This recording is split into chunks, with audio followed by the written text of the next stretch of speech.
Hello everyone. आज की video में हम मुस्लिम लॉ का एक इम्पोर्टेंट टॉपिक निकाह, जिसको बोलते हैं मैरिज, उसके बारे में देखते हैं। निकाह का मतलब मैरिज है, शादी है। मोहम्मदन लॉ में ये शादी कैसे होती है, सिया और सुन्नी के बीच में कैसे विटनेस चाहिए होते हैं, क्या नहीं चाहिए होते हैं, कौन सी मैरिज होती है वॉइड होती है, कौन सी वैलिड होती है, ये सारी चीजें मैरिज से रिलेटेड जितनी भी चीजें हैं वो सारी आज की वीडियो में हम देखेंगे। देखिए, सबसे पहले जो मुस्लिम है वो दो कैटेगरीज के अंदर डिवाइडेड है, शिया और सुन्नी, ये आपको पता ही होगा। तो सबसे पहले जो मैरिज में इन दोनों के बीच में डिफरेंस आते हैं वो देखिए। जो शिया जो है उनमें मैरिज जो होती है उसमें कोई विटनेस नहीं चाहिए होता है, पर सुन्नी लोग जो है उसके अंदर दो मेल विटनेस या फिर एक मेल और टू फीमेल विटनेस चाहिए होते हैं। ठीक है। तो ये क्वेश्चन एमसीक्यू में बहुत बार पूछा जाता है कि सिया जो है उसमें कितने विटनेस चाहिए होते हैं, सुन्नी के अंदर कितने विटनेस चाहिए होते हैं।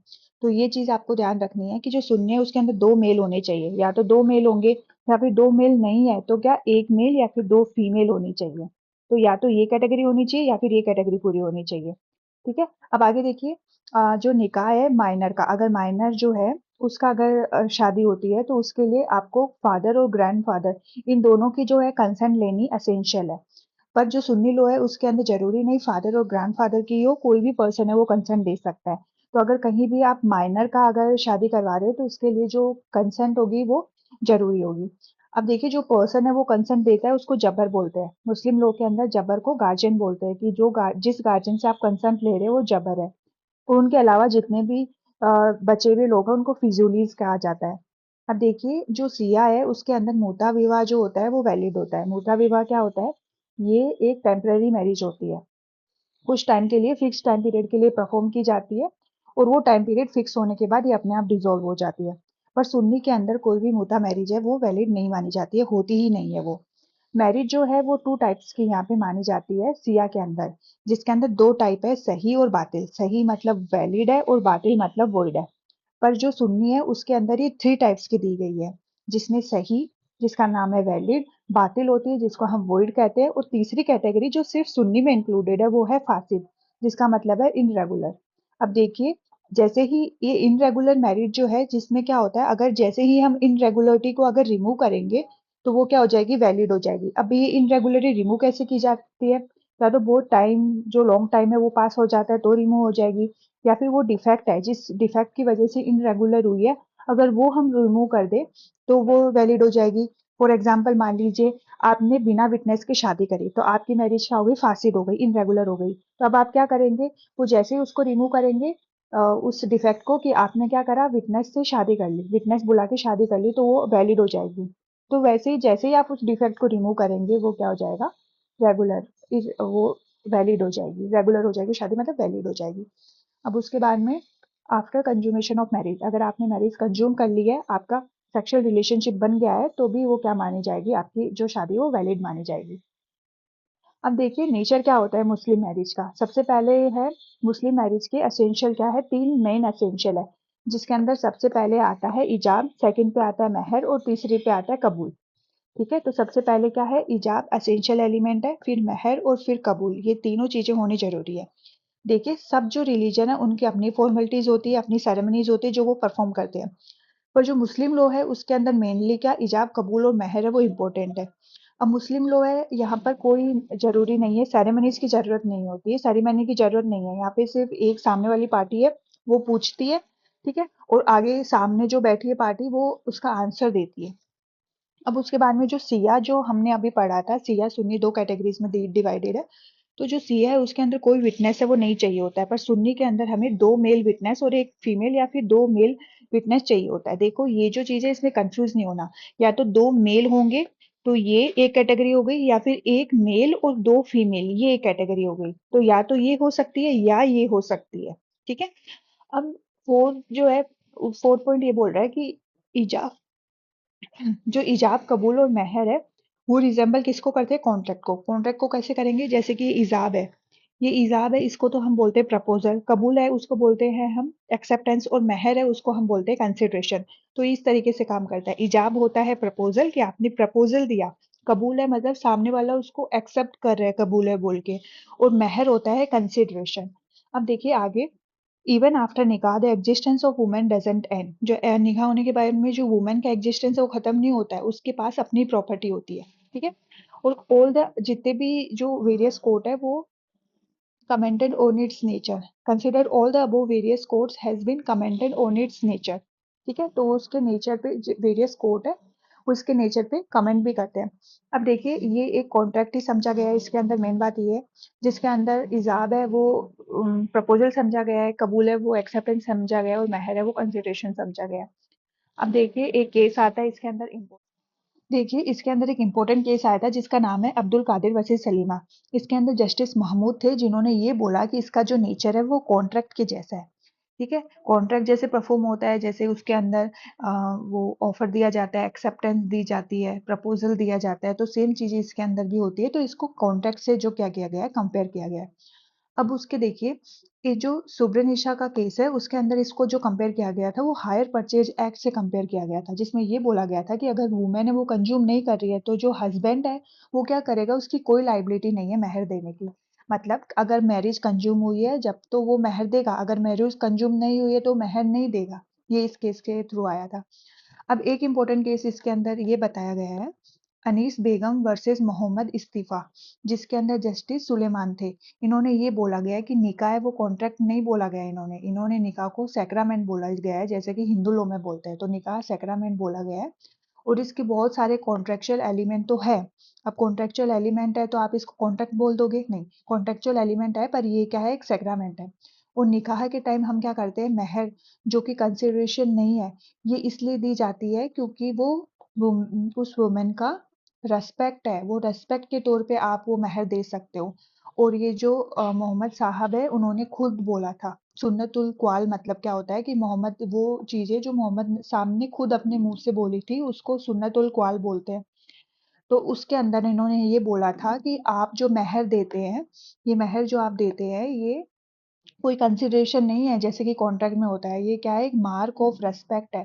तो ये बहुत इंपॉर्टेंट केस है, ये आपको ध्यान रखना है, अनिश बेगम वर्सेस मोहम्मद इस्तीफा, जिसके अंदर ये बोला गया था कि जो महर है वो मार्क ऑफ रेस्पेक्ट है, वो कंसिडरेशन नहीं है। अब आगे देखिए, जीना, जीना क्या होता है, एक बातिल निकाह जो वॉइड मैरिज होती है उसको अगर आप कंज्यूम कर रहे हैं तो वो जीना होता है। अब देखिए सबसे पहले आता है एसेंशियल ऑफ निकाह, बहुत जरूरी है, जैसे हमने हिंदू लॉ में एसेंशियल पढ़े थे वैसे इसके भी एसेंशियल है। सबसे पहले एसेंशियल कंडीशंस होती है, उसके बाद में पार्टीज की कंपिटेंसी होती है कि पार्टी कंपेटेबल है कि नहीं परफॉर्म करने के लिए, और फिर होता है लीगल इनकैपेसिटी। तो सबसे पहले आता है एसेंशियल ऑफ कंडीशन क्या होते हैं, एसेंशियल कंडीशंस क्या है इस मैरिज की। तो सबसे पहले आता है इजाब, महर और कबूल, ये तीनों चीजें जो हमने ऊपर पढ़ी थी ये बहुत इंपॉर्टेंट है। इजाब, महर और कबूल तीनों ही होना चाहिए, वो सेम ट्रांजेक्शन में होना चाहिए। ऐसा नहीं आज आपने प्रपोजल दिया कल परसों अगले दिन आपको कबूले मिल रहा है, ऐसा नहीं है। सामने सेम ट्रांजेक्शन के अंदर होगा, आप जिस टाइम प्रपोजल देंगे सामने वाला उसी टाइम आपको बोल रहा है। अब उसके बाद में आता है in Shia no witness is required, Shia के अंदर कोई विटनेस नहीं चाहिए शादी के अंदर, पर जो सुन्नी है उसके अंदर दो मेल या फिर एक मेल और दो फीमेल है वो रिक्वायर्ड है। अब देखिए जो विटनेस है वो मुस्लिम होना चाहिए, ठीक है। अब विटनेस यहाँ पे बोले ना विटनेस रिक्वायर्ड है, तो अभी विटनेस होंगे कौन, तो ये विटनेस या तो मुस्लिम होंगे या फिर मेजर होंगे या फिर साउंड माइंड होंगे, ठीक है। तो मुस्लिम है जो, या फिर नहीं लगेगा, विटनेस है वो मेजर, मुस्लिम और साउंड माइंड तीनों होने चाहिए, मेजर भी होना चाहिए, मुसलमान मुसलमान होना चाहिए और साउंड माइंड होना चाहिए। अब उसके बाद में आता है ब्लाइंड और डम्ब पर्सन है वो तो विटनेस हो सकता है, पर एक डेफ पर्सन है वो विटनेस नहीं हो सकता। अब ऐसा क्यों, क्योंकि इसके अंदर क्या होता है, जब आप प्रपोजल देते हैं सामने वाला कबूल और बोलता है तो वो जब आपके कानों में पड़ता है और आप उसको सुनते हैं तभी वो जो मैरिज होगी वो वैलिड मानी जाती है। तो अगर डेफ पर्सन आप विटनेस ऐसा पर्सन लेके आए जो सुन ही नहीं सकता, तो वो कैसे सुनेगा कि सामने वाले ने बोल के एक्सेप्टेंस दी है, क्योंकि वहां पर वो बोल के एक्सेप्टेंस देते हैं। तो डेफ पर्सन है वो विटनेस नहीं बन सकता, पर अगर ब्लाइंड और डम्ब पर्सन है तो वो विटनेस बन सकता है। अब देखिए जो निकाह है उसके अंदर अगर आपने फिर भी दो विदाउट विटनेस अगर फिर भी आपने शादी करी है, तो देखिए सबसे पहले सिया लो है उसके अंदर वो वैलिड होगी। सिया लो में ये वैलिड क्यों होती है, क्योंकि सिया लो के अंदर विटनेस रिक्वायर्ड ही नहीं होते, तो रिक्वायर्ड नहीं है तो आप बिना विटनेस की शादी करते हो तो वैलिड ही होगी। पर सुन्नी लो के अंदर विटनेस कंपलसरी है, तो आप विटनेस से बिना भी शादी कर लोगे तो वो मैरिज फासिद होगी, जिसको बोलते हैं इनरेगुलर, इनरेगुलर हो जाएगी वो मैरिज। अब उसके बाद में सेकंड एसेंशियल एलिमेंट है competency of the parties. Competency of parties में सबसे पहले ये बोलते हैं कि साउंड माइंड का होना चाहिए और फ्री कंसेंट होनी चाहिए, ठीक है। दूसरी चीज ये बोला जाता है कि जो मुस्लिम लॉ है कि उसके 3 स्टेजेज़ हैं मुस्लिम के अंदर। शादी अगर होती है तो 3 स्टेज है। सबसे पहली स्टेज सगीर होती है, जो 0 से लेके 7 साल तक की होती है और इसके अंदर जो निकाह होता है, जो शादी होती है वो वॉइड होती है क्योंकि आप 0 से 7 साल के बच्चे की शादी करोगे तो वो मुस्लिम मुस्लिम लॉ के अंदर वॉइड मानी जाएगी। ठीक है, वॉइड मानी जाएगी वो। फिर सेकंड आता है शरीरी। शरीरी होता है 7 से 15 साल की एज के लिए। तो 7 से 15 साल की एज में अगर आप शादी करते हैं तो आप शादी कर तो सकते हैं, पर आप कंसर्न लेंगे किसकी? जबर की।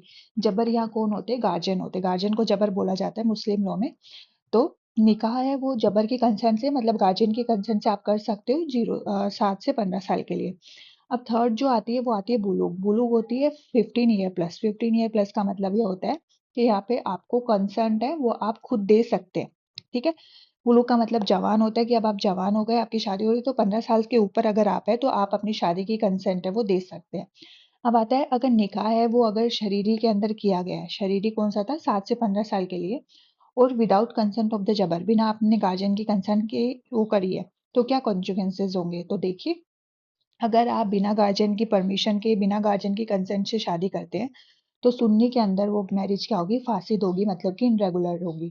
अब इनरेगुलरिटी को हटाने के लिए हमने क्या पढ़ा था कि इनरेगुलर तो होती है पर जैसे ही वो इनरेगुलरिटी हट जाती है, वो जो शादी होती है वो वैलिड हो जाती है। तो यहाँ पे वो इनरेगुलरिटी हम कैसे हटा सकते हैं कि on majority women shell give consent, कि ये इनरेगुलरिटी हम ऐसे हटा सकते हैं कि जैसे ही वुमेन मेजॉरिटी में जाएगी, ठीक है, जैसे ही वो मेजर हो जाएगी तो वो क्या दे सकती है? कंसेंट दे सकती है पूरी उस शादी की।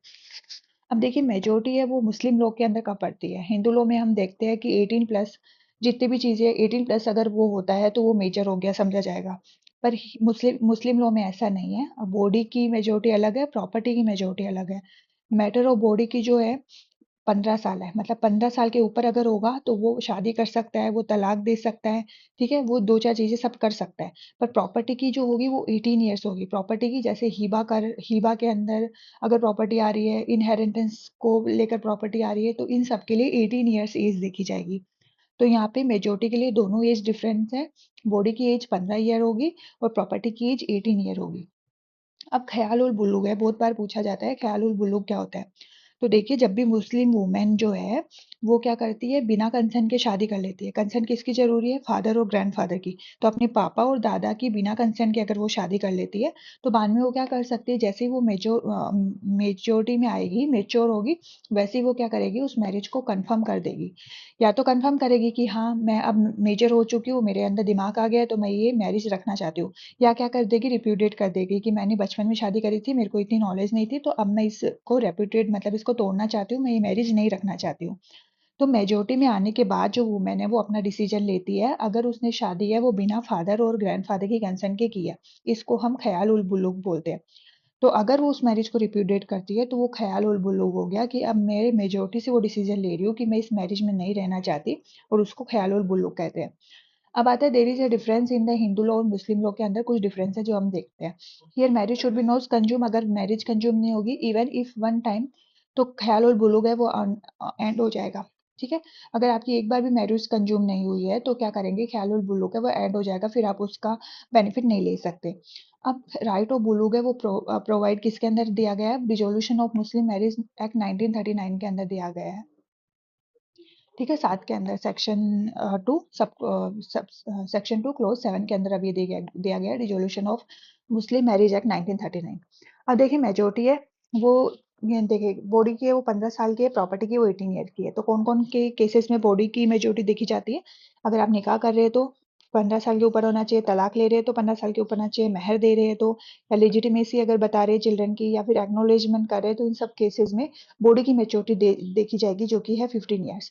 पर प्रॉपर्टी के केस में देखी जाएगी 18 ईयर। जैसे अगर हिबा है, ठीक है, वक्फ है, सुफा कर रहे हैं या फिर इनहेरिटेंस ले रहे हैं, तो अब प्रॉपर्टी देखी जाए, प्रॉपर्टी की मेजोरिटी देखी जाएगी और जो है 18 ईयर्स।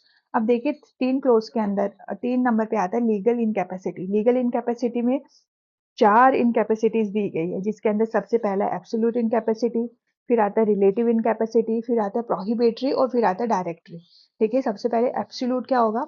एब्सोल्यूट इनकैपेसिटी के अंदर 3 चीजें दी गई है, कराबात, मुशर्रत और रीचा। देखिए, कराबात क्या होता है? इसके अंदर बाई ब्लड होता है। ठीक है, कुछ जो रिलेशनशिप होती है बाई ब्लड ही प्रोहिबिटेड होती है, तो आप उसमें शादी नहीं कर सकते। मुशर्रत क्या होता है इसमें? कॉन्सिक्वेंटली, मतलब कुछ रिलेशन जो आप शादी करने के बाद ऐसे रिलेशन में आ जाते हैं कि आप वहां शादी नहीं कर सकते। और रिजा का मतलब होता है फोस्ट्रेज। फोस्ट्रेज का मतलब ये है कि आपने अगर किसी से मिल्क फीड लिया है, मतलब आप जब छोटे थे, जब आपको अपनी माँ के अलावा किसी और ने भी दूध पिलाया है, तो वो 2 साल तक दूध पिलाया है, तो क्या करेंगे, उस लेडीज से और उसके बच्चों से शादी नहीं कर सकता, ये प्रोहिबिटेड है। तो देखिए, सबसे पहले हम देखते हैं कराबात। कराबात के अंदर वो मैरी नहीं कर सकता कुछ ब्लड रिलेशन को, जैसे कि ग्रैंड मदर हुई, दादी से शादी नहीं कर सकता, सिस्टर हुई मतलब बहन से शादी नहीं कर सकता। उसके बाद में देखिए, कुछ रिलेशन ऐसे हैं जो कि मैरिज से होते हैं, मतलब आपने शादी कर ली, उसके बाद में आपको वो रिलेशन मिले हैं, तो पर्सन उनमें भी शादी नहीं कर सकता। जैसे कि सिस्टर इन लॉ, साली जो होती है उससे शादी नहीं कर सकते। वाइफ मदर, उसकी अपनी वाइफ की जो मदर होगी उससे शादी नहीं कर सकते। डॉटर है उससे शादी नहीं कर सकते। अब रीजा जो है वो फोस्टेज मैरिज है, मतलब आपको किसी ने मिल्क फीड करा है, तो उसमें आप 2 साल तक आपको मिल्क फीड करा है, तो आप शादी नहीं कर सकते, और उसके बच्चों से भी शादी नहीं कर सकते। ये रीजा कहता है। ये तीनों चीज़ इसमें थी। अब बी में आता है रिलेटिव इनकैपेसिटी। रिलेटिव इनकैपेसिटी में क्या बोला गया है कि दो वुमेन है वो प्रोहिबिटेड रिलेशनशिप में कैसे आएंगी? वो दो रियल सिस्टर से शादी नहीं कर सकता। मान लीजिए ये एक मुस्लिम आदमी है। अब इसने क्या करी, ए पर्सन से शादी करी। अब उस ए पर्सन के एक और बहन है जिसका नाम है बी। तो अब ये ए से शादी कर लिया, पर अब ये इस बी से शादी नहीं कर सकता है। ठीक है, क्यों नहीं कर सकता है? आप क्यों नहीं कर सकता है? क्योंकि ये दोनों रियल बहनें हैं। तो अगर आपको बी से शादी करनी है तो आपको पहले इसको तलाक देना पड़ेगा, इसको छोड़ना पड़ेगा, उसके बाद ही आप बी से शादी कर सकते हो। तो दो रियल सिस्टर से आप शादी नहीं कर सकते। अगर फिर भी आपने करी है तो सुन्नी के अंदर उसको फासिद माना गया है, मतलब इनरेगुलर माना गया है, और सिया के अंदर उसको बातिल माना गया है, मतलब वोइड माना गया है। अब रेमेडी क्या है कि आप एक को तलाक करके फिर दूसरे से शादी कर सकते हो। जैसे कि अभी बताया कि अगर ए से शादी हुई है तो आप ए को तलाक दे दो, उसके बाद में आप बी से शादी कर लो। अब देखिए, फिफ्थ मैरिज में अगर जो है वो क्या होगा? अगर फिफ्थ मैरिज, आपको ये पता होगा कि मुस्लिम जो इन आदमी है उसको 4 मैरिज अलाउड है। ठीक है, 4 मैरिज करने के बाद अगर वो फिफ्थ मैरिज करती है तो उसके अंदर दो चीजें, अगर सुन्नी के अंदर करी है तो फिर आप फासिद हो जाएंगे, मतलब इनरेगुलर, और सिया के अंदर क्या हो जाएंगे, बातिल हो गए। देखो, जितने भी चीजें हैं ज्यादातर यही ध्यान रखना है कि सुन्नी के अंदर जो मैरिजेज होगी वो ज्यादातर फासिद ही होती है, और सिया उनको बातिल मानता है। तो अगर आपने फिफ्थ मैरिज कर ली, 4 मैरिज अलाउड है, उसके बाद आपने फिफ्थ मैरिज कर ली, तो सुन्नी के अंदर वो फासिद हो जाएगी और सिया के अंदर वो बातिल हो जाएगी। और इसकी रेमेडी क्या है? आप एक को तलाक दे दो, उसके बाद में कर लो। अब उसके बाद में आता है नो प्रॉपर विटनेस। अगर आपने प्रॉपर विटनेस नहीं रहे तो क्या होगा? तो सबसे पहले देखिए, कोई विटनेस नहीं है तो सुन्नी के अंदर फांसी, हमने पहले ही पढ़ लिया था। सुन्नी के अंदर फासिद हो जाएंगे और सिया के अंदर सही हो जाएंगे। सही मतलब वैलिड। अब सिया के अंदर वैलिड कैसे होंगे? क्योंकि सिया के अंदर विटनेस रिक्वायर्ड होते ही नहीं है। इसके अंदर कितने विटनेस बताए थे? 2 मेल बताए थे, और 1 मेल और 2 फीमेल बताई थी। तो इसके अंदर अगर आप बिना विटनेस के शादी करोगे तो वो क्या हो जाएगी? फासिद हो जाएगी। मैरिज ड्यूरिंग इद्दत पीरियड अगर होता है तो देखिए, अगर आप इद्दत पीरियड के टाइम अगर शादी करी जाती है तो देखिए, सुन्नी में अगर आप इद्दत पीरियड के दौरान शादी करते हैं तो वो फासिद होती है। ठीक है, फासिद मतलब इनरेगुलर। और सिया के अंदर आप इद्दत पीरियड के टाइम शादी करते हो तो बातिल होगी, वो पूरी तरीके से वॉइड होगी। तो बात यह है कि इद्दत पीरियड अगर वुमेन का चल रहा है तो उसमें आप शादी नहीं कर सकते हो। फिर आता है डिफरेंस ऑफ रिलीजन में। जैसे कि एक मुस्लिम गर्ल है, वो शादी करती है और किसी और रिलीजन में शादी करती है, मतलब किताबिया या फिर फायर वर्कशिप, जैसे कि हिंदू ईटीसी। तो अगर हिंदू वगैरह में ये शादी करती है, किताबिया से शादी करती है, तो सिया और सुन्नी ने दोनों ने इसको बातिल माना है। बातिल मतलब वोइड माना है। ठीक है। पर अगर मुस्लिम बॉय है, ठीक है, मुस्लिम बॉय है, अगर वो हिंदू लड़की से शादी करता है, किताबिया या फिर फायर वर्कशिप, मतलब कोई और रिलीजन की लड़की से शादी करता है, वो हिंदू भी हो सकती है, किताबिया भी हो सकती है। तो उसके अंदर अगर सिया अगर आप हैं और फिर आपने ये शादी ऐसी शादी करी है जहाँ जो लड़का है वो तो मुस्लिम है, पर लड़की है वो दूसरे रिलीजन रिलीजन से है, तो जो सिया के अंदर वो बातिल होगा। ठीक है, बातिल मतलब वोइड। सिया के अंदर वो वोइड होगा, पर जो सुन्नी है उसके अंदर वो सही माना गया है। ठीक है, ये चीज ध्यान रखनी है कि जो किताबिया है अगर आप उसमें शादी करते हैं तो वो सही है, और फाइव वर्कशीपर मतलब हिंदू ईटीसी से आप शादी करते हैं तो फासिद माना गया है। फासिद मतलब इनरेगुलर माना गया है। और एक इसके अंदर बोला था कि हसन वर्सेस पन्ना लाल के केस में बोला था। ठीक है, तो ये चीज को ध्यान रखनी है। अब देखिए, तीसरी इनकैपेसिटी है प्रोहिबिटरी इनकैपेसिटी। प्रोहिबिटरी इनकैपेसिटी का मतलब होता है, सबसे पहले इसके अंदर आता है पॉलीगेंट्री। पॉलीगेंट्री क्या होता है? जैसे कि हिंदू लोग के अंदर बाइगेमी होता है, मतलब दूसरी शादी नहीं कर सकते। तो पॉली मतलब बहुत सारी। तो आपकी बहुत सारी वाइफ है, मतलब 3 4 वाइफ अलाउड है, तो 4 वाइफ के बाद में अगर आप फिफ्थ वाइफ लेकर आते हैं तो आप क्या करेंगे, सिया में है, सुन्नी में है, कोई भी हो, दोनों में वोइड होगा। मतलब आप फिफ्थ मैरिज नहीं कर सकते, फिफ्थ वाइफ अगर आप लाते हैं तो वो वोइड हो जाएगा। अब डी जो इनकैपेसिटी है लास्ट वाली, वो है डायरेक्टरी इनकैपेसिटी। डायरेक्टरी के अंदर आता है अगर आप पिलग्रिमेज मतलब आप तीर्थ यात्रा पर अगर कहीं गए हो, उस तीर्थ यात्रा में अगर आपने शादी करी है, तो सुन्नी के अंदर उसको फासिद माना गया है, मतलब कि इनरेगुलर, और सिया के अंदर उसको बातिल माना गया है। अब देखिए दूसरा पॉइंट ये है कि अगर marriage with A pregnant women, अगर प्रेग्नेंट वुमेन से आप शादी करते हैं तो सुन्नी के अंदर उसको फासिद माना गया है और सिया के अंदर उसको बातिल माना गया है। तो आज के इस वीडियो में हमने मैरिज से रिलेटेड जितने भी प्रोविजंस थे कि क्या वैलिड होता है, क्या वैलिड नहीं होता है, फासिद होता है, इनरेगुलर, सब चीजें हमने अच्छे से कवर कर ली है। देखिए ये जो नाम है इसकी एक बार फर्स्ट टाइम पढ़ने पर थोड़े अजीब और अलग और थोड़े भयंकर दिखते हैं, पर आप बार बार इनको पढ़ेंगे तो ये बहुत ही सिंपल और आराम से याद भी हो जाएंगे। तो आज की वीडियो में इतना ही। मुझसे मुस्लिम लॉ का नेक्स्ट टॉपिक हम अगली वीडियो में लेकर आएंगे। Thank you so much.